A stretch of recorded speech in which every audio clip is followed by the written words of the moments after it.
don't forget to support the Patreon.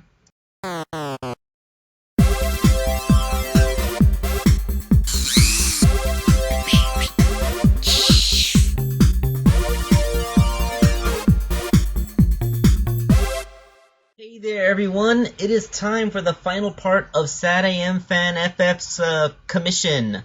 It is Rotor, but not just any Rotor. Rotor as he appeared in the first season of the SATAM cartoon, to go along with the other three that I've been making. So, just like all my other Rotors, the base figure is Dr. Eggman, although the modifications would occur somewhat differently. Now, this Eggman was sent to me in a care package from Andrew Strappers, the guy who animated my intro, and was dismantled quite a bit more thoroughly than any Eggman figure that I did. I didn't even know that the torso could come apart in two halves like that. From the looks of it, it seems that it was held together with glue, so Andrew was pretty dedicated in getting this thing apart, but, you know, that's that. Also, I had no idea that the head came off. I thought that was a single part of the sculpt, too. But, you know, we move on. This time I made the head around the Eggman's head, of course, but usually what I do is just kind of put his cheek tufts in there, but because of the proportionately larger head from the original cartoon, this is significantly a bit bigger. You'll see when it's reattached to the body how different it is from any Rotor I've made before. Also, the color scheme is different. In the first season of the cartoon, Rotor had a very teal tone to his skin, as opposed to the much more purple scheme that he has right now.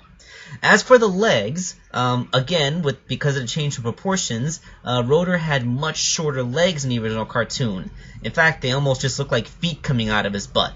Which is kind of what you would expect for a walrus, because walruses don't have legs. They just have kind of flippers, which are on their way to evolving into a whale-like tail, but, you know, not quite there yet.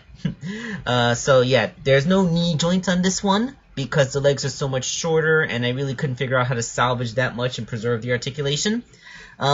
As for the arm, this time I utilized the entirety of Dr. Eggman's arm, including the hand, which I usually discard for this, because again, the proportions are different. Rotor has smaller hands, and I figured I could actually sculpt it around the existing hand and preserve the wrist joints.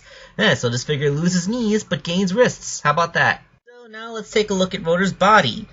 This time, the bandolier is made completely from epoxy, and I even included that little hammer on the side that he had in the concept photo. And it's kind of funny, you can see the little dots on his chest where the tusks made a dimple when I did a test fit of the head. It's funny. Okay, so, like I said, gray skin, and also teal skin. I was about to say fur, but walruses don't really have fur. And let's take a look at the completed Rotor. And here he is! Yep, that's a good old Rotor for you. Well, you know, the original cartoon appearance, as well as I could do using a Jazzwares figure as the base, which I think it really works. I don't really think I can find a better figure to use as a base, at least not at this scale.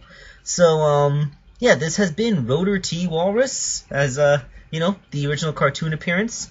It really makes me want to go ahead and make that SATAM toy line that I had proposed a while before. Really need to get on that. I gotta learn how to use the blender so that I can make 3D models, part it out and put it on the shapeways. I already kind of made a blueprint, but that's all pen and paper. I can't really translate pen and paper to the computer yet.